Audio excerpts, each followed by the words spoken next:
मूर्तीचं स्वरूप बदलण्याचा अधिकार दिला कोणी?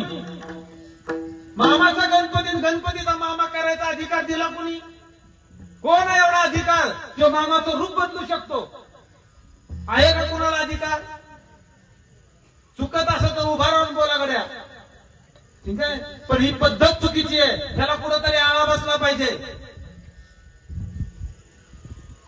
निर्गुण स्वरूप सगुण रूपाने तुम्हा आम्हाला कळावं म्हणून या धरणीमाईवरती अवताराला आलं. 1892 ला जगाचा मालक परमानंद गांधीपूर निवासी श्रीमंत बाळूमामा 1892 ला अवतार घेतला.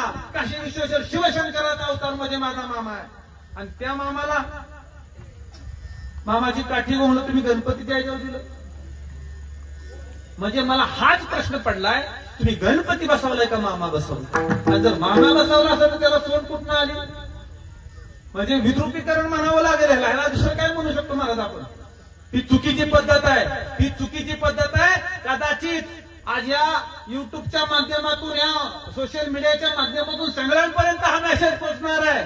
परंतु ह्या वर्षी जर ही चूक झाली असेल तर ही चूक कदाचित मामा पोटामध्ये येईल, पण पुढच्या काळामध्ये ही चूक होता कामा नये. बनवणाऱ्या कारागिराला पण सांगा आणि घेणाऱ्याने पण लक्ष ठेवा की मामाच्या मूर्तीसारखा गणपती बनला नाही पाहिजे.